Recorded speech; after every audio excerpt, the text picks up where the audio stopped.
اگر تم میں کسی بات پر اختلاف ہو جائے تو نجران میں رہنے والے افعا جرہمی کے پاس جانا اور اپنا فیصلہ کروا لینا۔ افعا جرہمی نے یہ باتیں سن کر اونٹ کے مالک سے کہا، جاؤ بھائی، تمہارا اونٹ ان کے پاس نہیں ہے۔ اس کے بعد افعا جرہمی نے ان سے پوچھا، آج کا عنوان ہے اللہ کریم نے بنی کنانہ سے بنی قریش کو چنا۔ فہر بن مالک۔ رسول اللہ کا سلسلہ نسب 11ویں پشت پر فہر سے جا ملتا ہے۔ فہر ہتھیلی جتنے پتھر کو کہتے ہیں۔ ان کی کنیت ابی غالب ہے۔ فہر ضرورت مند لوگوں کو تلاش کر کے ان کی ضرورتیں پوری کرتے تھے، اسی وجہ سے وہ قریش کے لقب سے مشہور ہوئے۔ ان کی اولاد قریشی کہلائی اور خاندان کو قریش کہا جانے لگا۔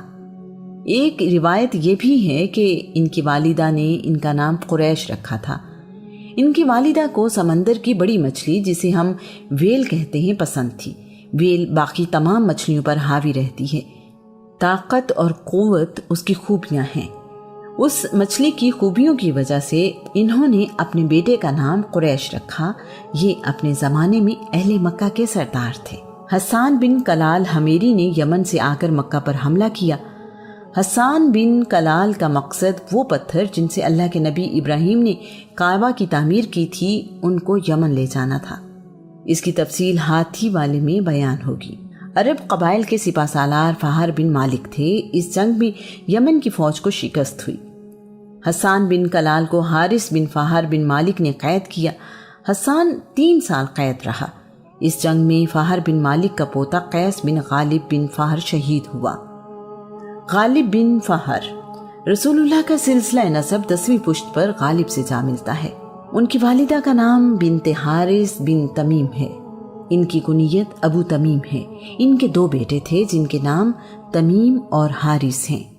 لوئی بن غالب۔ رسول اللہ کا سلسلہ نسب 9ویں پشت پر لوئی سے جا ملتا ہے۔ لوئی لوا یعنی علم یا پرچم سے ماخوذ ہے۔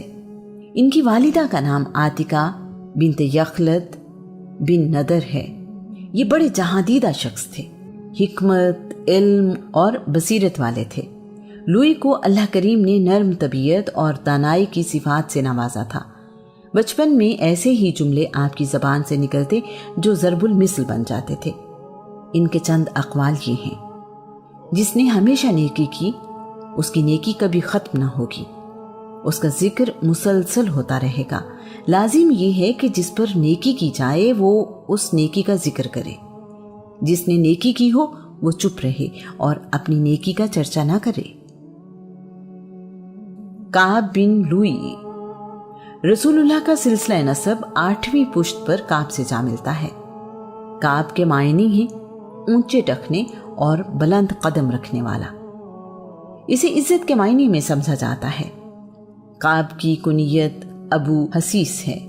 وہ جمعے کے دن عبادت کیا کرتے تھے۔ اس عبادت سے پہلے خطبہ بھی ہوتا تھا۔ اس دور میں جمعے کے دن کو یوم العروبہ کہا جاتا تھا۔ شاید یہ اس زمانے کی نماز جمعہ تھی۔ رسول اللہ کے باپ دادا میں کعب کی شخصیت بڑی نمایاں تھی۔ کعب نے ہی یوم العروبہ کا نام بدل کر یوم جمعہ رکھا۔ جب وہ خطبہ دیتے تو اپنی بات کا آغاز اما بات سے کرتے۔ آنے والے زمانوں میں یہی رواج پا گیا جو آج بھی قائم ہے۔ خطبے میں لوگوں کو ایک خدا کی عبادت کا درس دیتے، انہیں سمجھاتے کہ اللہ کریم نے ہمیں جو عقل عنایت کی ہے اسے کائنات میں غور کرنے کے لیے استعمال کریں۔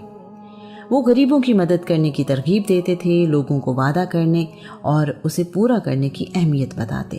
کعب لوگوں کو بتایا کرتے کہ اس کائنات کا آخری نبی ان کی اولاد میں سے ہوگا۔ وہ کہا کرتے تھے کہ لوگو، اگر تمہیں آخری نبی کا زمانہ نصیب ہو تو اس پر ایمان لانا اور اس کی مدد کرنا۔ اس نبی کی خوشخبری موسیٰ اور عیسیٰ نے دی ہے۔ میری خواہش ہے کہ مجھے اس کا زمانہ ملے اور میں اس کی مدد کے لیے اپنی ساری توانائیاں لگا دوں۔ کاش میں اس وقت موجود ہوں اور اس نبی کی مدد کروں جب اس کا قبیلہ اس کے خلاف ہو۔ کی نگاہ سے دیکھے جاتے تھے۔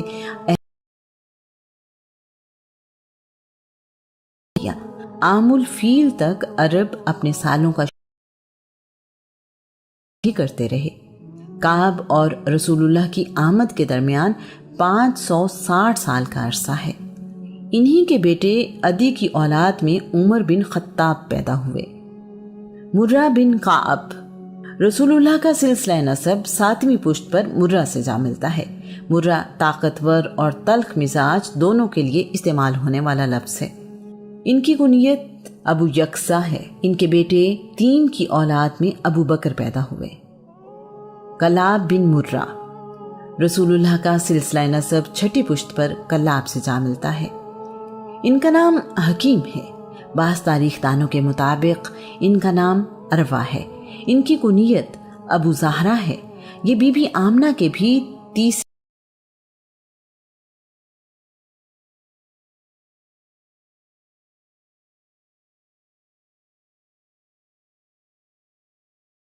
آپ کتوں کے ساتھ کثرت سے شکار پر جایا کرتے تھے، اسی نسبت سے انہیں کلاب یعنی کتے پالنے والا کہا جانے لگا۔ ان کے متعلق یہ بھی مشہور ہے کہ عربی مہینوں کو نام انہوں نے دیے تھے۔ انہوں نے ہی سونے سے بنی ہوئی 2 تلواریں کعبہ کے اندر سجائیں۔ قصہ بن کلاب، رسول اللہ کا سلسلہ نسب 5ویں پشت پر قصہ سے جا ملتا ہے۔ قصہ کے معنی ہیں دور سے آیا ہوا۔ قصہ کا اصل نام زید ہے۔ آپ رسول اللہ سے 171 سال پہلے 400 عیسوی کے قریب پیدا ہوئے۔ زید ابھی دودھ پیتے بچے تھے کہ ان کے والد کلاب وفات پا گئے۔ عرب میں عورتوں کے لیے بھی 2 یا 3 شادی کرنا عام تھا۔ زید کی والدہ فاطمہ بنت سعد نے کلاب کی وفات کے بعد قبیلہ بنی ازرع کے ربیعہ بن حرام سے شادی کر لی۔ ربیعہ ان کو لے کر اپنے ملک فلسطین چلے گئے۔ فاطمہ بنت سعد اپنے بیٹے زید کو ساتھ ہی لے گئیں، جبکہ بڑا بیٹا زہرہ مکہ میں ہی مقیم رہا۔ زید شاید ساری زندگی فلسطین میں ہی رہتے، لیکن جب انہوں نے تیر اندازی میں بنی ازرع کے نوجوانوں کو ہرایا تو بنی ازرع کے نوجوانوں نے انہیں مارا پیٹا اور غیر ملکی ہونے کا طعنہ دیا۔ زید نے والدہ سے شکایت کی تو انہوں نے زید کو ان کے باپ دادا کے متعلق ساری تفصیل بتائی۔ زید نے واپس مکہ جانے کی ضد کی۔ حج کے مہینوں میں قافلے مکہ جایا کرتے تھے۔ ان کی والدہ نے حاجیوں کے قافلے کے ساتھ انہیں مکہ بھیج دیا۔ فاطمہ بنت سعد فلسطین میں ہی مقیم رہی اور مکہ نہ آئیں۔ مکہ آنے پر زید کے رشتہ داروں نے انہیں قصہ یعنی دور سے آیا ہوا کہنا شروع کر دیا۔ اس وقت مکہ پر بنی خزاع کی حکومت تھی۔ قصہ کی شادی بنی خزاع کے سردار حلیل بن حبشیہ خزاعی کی بیٹی محبہ بنت حلیل سے ہوئی۔ حلیل اس وقت کعبے کے متولی تھے۔ بنی خزاع کے سردار حلیل نے قصہ کے حق میں کعبے کی دیکھ بھال اور انتظام سے دستبرداری کا اعلان کر دیا۔ قبیلہ بنی خزاع طاقت کے سوا کسی چیز کو نہیں مانتا تھا، اس لیے دونوں قبائل میں لڑائی ہوئی۔ قصہ نے اپنی والدہ کے قبیلے کی حمایت حاصل کی۔ ان کے حق میں رومی سلطنت نے بھی مداخلت کی۔ بنی خزاع کو مکہ چھوڑنا پڑا اور وہ مکہ کے ارد گرد رہنے لگے۔ یہ لڑائی 440 عیسوی میں ہوئی۔ اس وقت قصہ کی عمر تقریباً 40 سال تھی۔ اس طرح تقریباً 450 سال بعد مکہ کی حکمرانی اور کعبے کی دیکھ بھال بنی اسماعیل کے پاس آ گئی۔ قصہ اب مکہ کے سردار تھے۔ قصہ بھی جمعے کے دن اپنی قوم کو جمع کرتے اور واعظ و نصیحت کرتے۔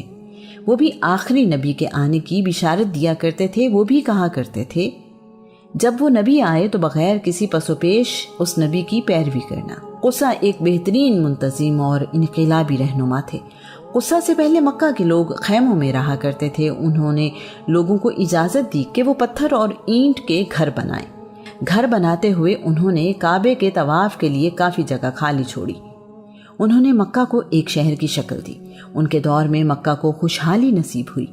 قصہ نے ہی ضرورت کے تحت درخت کاٹنے کی اجازت بھی دی۔ اس سے پہلے مکہ میں درخت کاٹنا منحوس خیال کیا جاتا تھا۔ اس وقت تک ابراہیم کی بنائی ہوئی بیت اللہ کی عمارت کافی کمزور ہو چکی تھی۔ قصہ نے اس کو گرا کر نئی تعمیر کروائی۔ قصہ نے مکہ میں ایک مجلس قائم کی جس کا نام دار الندوہ رکھا۔ مجلس کو غور و فکر اور مسائل کے حل کے لیے بنایا گیا تھا۔ اس مجلس میں شرکت کے لیے کم از کم عمر 40 سال ہونا ضروری تھی۔ یہی مقدمات کے فیصلے ہوتے اور شادی بیاہ کے مسائل بھی حل کیے جاتے تھے۔ قصہ نے مکہ کے لوگوں کو سمجھایا کہ کعبے کی زیارت کے لیے حاجی نہ جانے کہاں کہاں سے آتے ہیں، ان کی میزبانی ہمارا فرض ہے۔ انہوں نے مکہ میں رفادہ کے نام سے شہری ٹیکس عائد کیا۔ اس ٹیکس کا مقصد عرب میں عمرے اور حج کے لیے آنے والوں کی مدد کرنا تھی۔ تاریخ دان بلازوری کے مطابق قصہ نے مکہ میں پانی کا کنواں بھی کھدوایا۔ یہ قصہ ہی تھے جنہوں نے حج کے دنوں میں مینا اور مزدلفہ میں رات کو چراغ روشن کرنے کی روایت قائم کی۔ قصہ نے ایام حج کے لیے چمڑے کے تالاب بنوائے تاکہ حاجیوں کو کعبہ کے صحن میں ہی پانی دستیاب ہو۔ ان سب باتوں سے قصہ کی خوبیوں اور صلاحیتوں کا اندازہ ہوتا ہے۔ انہوں نے مکہ میں انتظامی طور پر عہدے قائم کیے۔ ان مختلف عہدوں کے نام اور تفصیل کچھ یوں ہے۔ سقایا، یہ مکہ میں رہنے والے حاجیوں کو پانی پلانے کی ذمہ داری تھی۔ بنی خزاع اور بنی اسماعیل سے جنگ ہار کر بنی جرہم نے مکہ چھوڑنے سے پہلے زمزم کا چشمہ بند کر دیا تھا اور اس کا نشان بھی مٹا دیا تھا۔ زمزم کا چشمہ پانی کے لیے دستیاب نہیں تھا، جس وجہ سے پانی کا انتظام کافی مشکل تھا۔ حاجیوں کے لیے پانی بہت دور سے لانا پڑتا تھا۔ رفادہ، مکہ میں آنے والے حاجیوں کے کھانے اور دوسری سہولیات کے انتظامات کی ذمہ داری تھی۔ اس مقصد کے لیے ٹیکس نافذ کیا گیا تھا۔ حجابہ، کعبہ کے کلید بردار کا عہدہ تھا۔ اگر کوئی کعبہ کے اندر جانا چاہتا تو اسے کلید بردار سے اجازت لینا ضروری تھی۔ کعبہ کے متعلق باقی ذمہ داریاں بھی اسی کے پاس تھی۔ لواء، یہ عہدہ علم برداری کا تھا۔ علم بردار کی عرب میں ہمیشہ سے بہت اہمیت رہی ہے۔ امارہ، یہ لشکر کی قیادت کا منصب تھا، یوں کہیے کہ فوجی طاقت اس عہدیدار کے پاس تھی۔ ندوہ، مکہ کی مجلس کے متعلق تھا۔ تمام عہدے قصہ کے پاس ہی تھے۔ لوگ ان کو بڑی عزت اور قدر کی نگاہ سے دیکھتے تھے۔ قصہ کے سب سے بڑے بیٹے کا نام عبدالدار تھا۔ جب قصہ بوڑھے ہو گئے تو تمام عہدے عبدالدار کو منتقل ہو گئے۔ بعد میں یہ عہدے عبدالدار کی اولاد کے پاس آ گئے۔ قصہ کے چند اقوال یہ ہیں: جس کی اصلاح عزت و تکریم سے نہیں ہوتی، ذلت و رسوائی اس کی اصلاح کر دیتی ہے۔ جس نے کسی بری چیز کو اچھا سمجھا، وہ اسی برائی کے حوالے کر دیا گیا۔ جس نے اپنے حق سے زیادہ طلب کیا، وہ محرومی کا حقدار ہے۔ حاسد چھپا ہوا دشمن ہے۔ عبد مناف بن قصہ، رسول اللہ کا سلسلہ نسب چوتھی پشت پر عبد مناف سے جا ملتا ہے۔ عبد مناف کا اصل نام مغیرہ ہے۔ عبد مناف نے خارجہ معاملات پر توجہ دی۔ انہوں نے شام، فلسطین، رومی سلطنت کے علاوہ ارد گرد کے علاقوں سے سفارتی تعلقات قائم کیے اور تجارت کے لیے نئی راہیں کھولی۔ عبد مناف کے بیٹے اہلیت میں اپنے چچا عبدالدار کے بیٹے سے بہتر تھے۔ اس وجہ سے عبد مناف کے بیٹوں نے انتظامی عہدے اپنے لیے لینا چاہے۔ عبد مناف کے 4 بیٹے ہیں: نوفل، ہاشم، عبد شمس، مطلب۔ واقعہ کچھ یوں ہے کہ عبدالدار اور عبد مناف کے خاندان کی لڑائی میں قریش تقسیم ہو گئے۔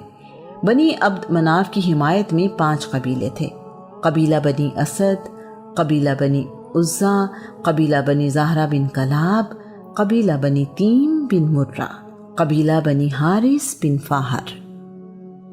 بنی عبد مناف اور ان کے حلیفوں نے قسم اٹھائی کہ وہ ایک دوسرے کا ساتھ نہیں چھوڑیں گے۔ ایک دوسرے سے اظہار یکجہتی کے لیے حرم کعبہ میں خوشبو سے بھرے پیالے میں انگلیاں ڈبو کر کعبے کی دیوار پر لگائیں اور معاہدہ کیا۔ یہ 5 قبیلے اس وجہ سے مطیبین یعنی خوشبو والے کہلائے۔ بنی عبدالدار کی حمایت میں 4 قبیلے تھے: قبیلہ بنی مخزوم، قبیلہ بنی سہم، قبیلہ بنی جمحہ، قبیلہ بنی عدی بن کعب۔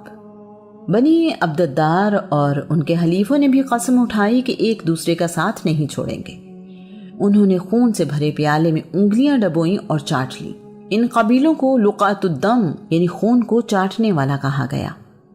انہیں احلاف بھی کہا جاتا ہے۔ لڑائی ہوتے ہوتے رہ گئی اور بات آپس میں طے ہو گئی۔ فیصلہ کیا گیا کہ سقایا اور رفادہ بنی ہاشم کو ملیں گے، حجابہ، لیوا اور ندوہ کے عہدے بنی عبدالدار کے پاس رہیں گے، قیادت بنی عبد شمس کو دی جائے گی۔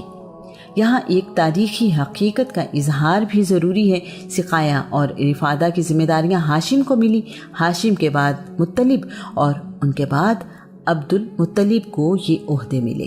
عبد المطلب کے بعد یہ ذمہ داری ابی طالب بن عبد المطلب کو ملی۔ ابی طالب نے اپنی زندگی میں ہی یہ ذمہ داری اپنے بھائی عباس بن عبد المطلب کے حوالے کر دی۔ دوسری طرف قیادت عبد شمس سے اس کے بیٹے امیہ کو ملی۔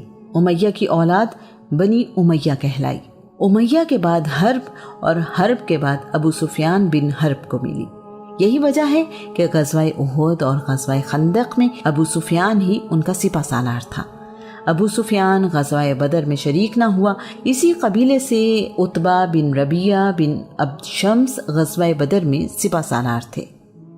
قبیلہ بنی قریش اور اس کی شاخیں کچھ یوں ہیں: بنی حارث، بنی محارب، بنی غالب، بنی جمع، بنی سہم، بنی عامر، بنی عدی، بنی مخزوم، بنی تیم، بنی کلاب، بنی زہرا، بنی اسد، بنی ہاشم، بنی امیہ۔